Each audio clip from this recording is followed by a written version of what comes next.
İmam Hüseyn ərəbdir, biz isə türkük. Niyə görə biz bir ərəbin yasını saxlamalıyıq?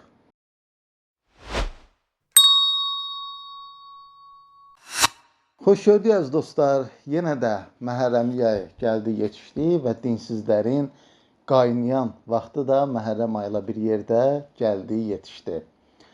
Yenə də şəhidləri yada salmayanların yadına şəhidlər düşür. Öz türklüyünü yada salmayanların yadına türk olmaqları düşür və s. və s. və ilaxır. Bu da əlbəttə ki, İmam Hüseynin bərəkətindəndir ki, İmam Hüseyn özü ilə bərabər müxtəlif dəyərləri də insanlara xatırladır, onların yadına salır. Bugün istəyirəm məşhur bir arqument haqqında danışım, hansı ki, Məhərrəmlik məclislərinə qarşı irəli atılan ən əsas arqumentlərdən biridir bu arqument və mütəmadi olaraq biz bu arqumenti dinsiz kütlədən eşidirik. Arqument bundan ibarətdir ki, İmam Hüseyn ərəbdir, biz isə türkük. Niyə görə biz bir ərəbin yasını saxlamalıyıq? Əslində bu arqumentasiya olduqca gülünc arqumentasiyadır həqiqətən. Niyə görə? Çünki milli mənsubiyyət, milli kimlik dəyər anlayışını formalaşdıra bilməz. Yəni bir insan üçün dəyər anlayışı milli kimlik üzərində formalaşmır. Milli kimlik sadəcə olaraq insanın bir genetik kodudur, bir DNT-sidir və yaxud bir mədəniyyət anlayışıdır, milli kimliyi. Amma bu ümumilikdə dəyər anlayışını formalaşdıra bilməz. Əvvəlcə gəlin bu məhz türk məsələsinin niyə əsassız olduğunu izah edək. Yəni niyə görə türk və ərəb anlayışı dəyər məsələsində yetəri qədər mənasız bir yanaşmadır. Ona görə ki, hər şey qoyaq bir kənara. Elə Azərbaycanın özünün torpaqlarının azad olması uğrunda şəhid olmuş şəxslər var Azərbaycanda. Allah hər birinə rəhmət eləsin. Dərin hörmətlə anırıq hər birini. Azərbaycanın torpaqlarının azad olunmasında iştirak eləmiş müxtəlif şəxslər var. Və bu şəxslərin hamısı heç də türk millətinə məxsus aid olan şəxslər deyil. Misal üçün, ən önəmli nümunələrdən birini verim. Məsələn, Mübariz İbrahimov çox məşhur şəhidlərimizdəndir, yetəri qədər tanınmış, tək Azərbaycanda yox, dünya sferasında tanınmış şəhidlərimizdəndir. Amma məsələn, türk millətinə mənsub deyil, Seyiddir və bilirsiniz ki, Seyidlər də ərəb milli kimliyinə sahib şəxslərdir. Məsələn, türk deyil. İndi məsələn, neyiniyək? Biz Mübariz İbrahimova ümumiyyətlə xatırlamayaqmı, yad etməyəkmi, türk olmadığına görə və yaxud başqa bir şəhidimiz Muhammed Eysavi, məsələn, Fələstin əsilli şəhidimizdir. Yəni, məsələn, bu insana biz dəyər verməyəkmi Fələstin əsilli olduğuna görə, türk olmadığına görə. Və yaxud başqa bir misal verim, Albert Ağarunov, Yahudi əsilli şəhidimizdir.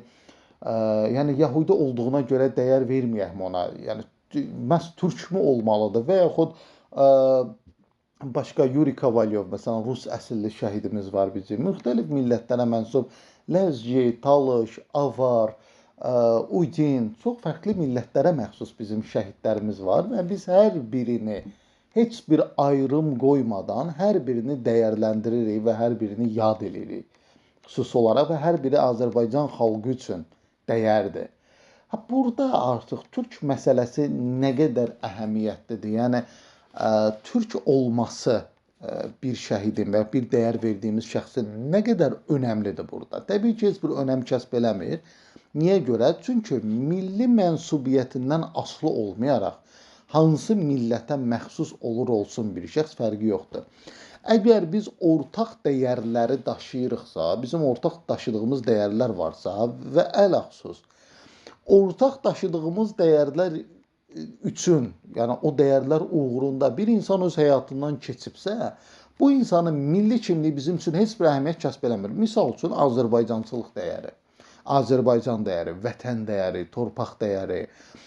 Baxın, bu bizim ortaq dəyərimizdir. Məsələn, Yahudi əsilli Albert Ağarunovla, ərəb əsilli Mübariz İbrahimovla, Rus əsilli Yuri Kovalyovla və yaxud başqa millətlərə xas olmuş insanlarla, məsələn, Muhammed Eysavi, Fələstin əsilli, bizi və yaxud başqa birini və yaxud özünə türk deyən birini birləşdirən dəyər nədir? Azərbaycan, torpaq, vətən. Bax, dəyər budur. Deməli, bizim ortaq dəyərimiz olduğu zaman bu dəyər uğrunda öz həyatını qurban vermiş bir insan bizim üçün artıq özlüyündə dəyər sayılır. Çünki bizim ortaq dəyərimiz uğrunda bu insan həyatdan keçib. Yəni onun dəyəri həm də mənim dəyərimdir. Və bu dəyər uğrunda bu insan öz həyatından keçib. Deməli artıq onun türk olması mənim üçün heç bir əhəmiyyət kəsb eləmir.